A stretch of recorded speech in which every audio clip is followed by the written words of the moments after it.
What's up guys, welcome back to another video. Today I'm going to give my predictions for game week 34 in the Premier League, or at least the first part of game week 34, because this is a double game week.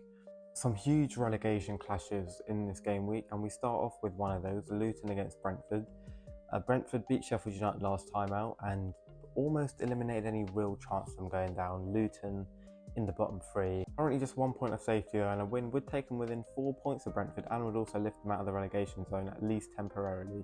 And I think they will win. I'm going 2-1 to Luton. It's at Kenilworth Road, and I just think they need it a lot more than Brentford do. It's the sort of game where they need to win if they are going to have any chance of staying up. If Brentford do win here, absolutely zero chance to go down. But a loss here maybe makes them shake a little bit. Brentford will be boosted by the fact that Ethan Pinnock is potentially available again, and they're going to need him if they're going to be able to deal with Morris, because I don't think their other centre-backs are really that great. The likes of Nathan Collins and Aya, they're decent players, but Morris has been fantastic this season. You're going to need someone with the physicality of Pinnock to deal with him. Another huge clash down at the bottom end of the table. The bottom two, Sheffield United against Burnley. Burnley won the reverse fixture 5-0 when Sheffield United had a red card. Sheffield United bottom, Burnley second bottom. 4 points currently separating them, but Burnley have played a game more. I believe that Sheffield United are going to win. I've gone 2-1 to United. Once again, it's the sort of game they kind of have to... I mean, they're going to go down either way. I think even if they win this, there's no chance of them staying up. Burnley could theoretically survive if they get a result here. A win here, not a result. A draw isn't enough. They're going to need to make sure their goalkeeper does not make another howling mistake for the third game in a row. He's cost them so many points over the last couple games. And yeah, maybe Trafford needs to come back in. I think this will be a game where Burnley probably dominate the possession, have more shots and whatever, but they can't score, and Sheffield United will hit them on the break. Burnley make a mistake and whatever. Wolverhampton Wanderers against Arsenal. Arsenal knocked out of Europe in midweek. They also lost a lot of ground in the title race with their home loss against Aston Villa last week. Are they going to take their anger out on Villa's West Midlands rivals? Yes, I believe they will. I've gone 3-1 Arsenal. Wolves have nothing to play for. Obviously, they have been boosted with the return of Hwang Chan and Cunha. I think Arsenal need to show that they are still a very serious team that are going to fight right till the end. This isn't a game they can afford to slip up in against a team that have absolutely nothing to play for. You cannot be dropping points. Now, the third huge relegation clash, Everton against Nottingham Forest. These two teams have been hit with points deductions this season, both of them just outside the relegation zone. Everton had their troubles in front of goal, but with the exception of the last game, been very good at defending their own goal. Forest sort of open at the back, can score goals and have a very good attack on paper at least, now that they're all fit. I've gone with the 1-1 draw.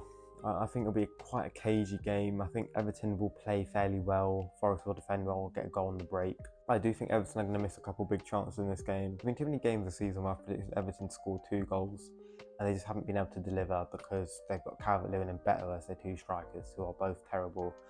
And yeah, I don't think that they're going to have much luck in front of goal. Aston Villa against Bournemouth. Aston Villa just played 120 minutes in France, where they won in Lille in the Conference League quarterfinals on a penalty shootout. I think they're going to have a hangover. I'm going 2-2. Bournemouth are a very good team. Solanke's been fantastic. Cliver has grown into season. They drew 2-2 earlier in the season as well, where Villa got a very late equaliser. I think there's going to be a lot of fatigue in the Aston Villa camp. Zaniolo went off injured in the Conference League, which is not ideal. That means Morgan Rogers, who came on from had to play pretty much 100 minutes. You know, there's going to be a lot of tired legs out there. To be fair, with the end of the season that Tottenham have got, you can probably assume Villa can afford to relax a little bit in some of these games. Obviously, that's not an excuse, and they should still be aiming to win, but they will be tired, and you know, at the end of the day, they're going to probably win the Conference League.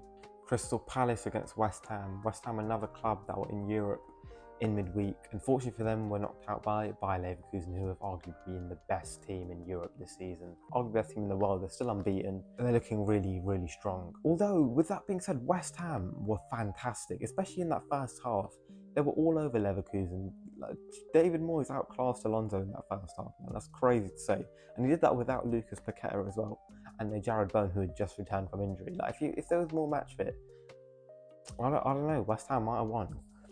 But in the second half, they did lose a bit of steam. Moyes took too long to make subs, and Alonso changed things up, and Leverkusen continued their unbeaten streak. This time I've dropped points from 7 of their 9 Premier League games this season that have come directly after a European night, and I think this is going to be another one. I'm going 2-2 Palace impressed me a lot in their win at Anfield last week.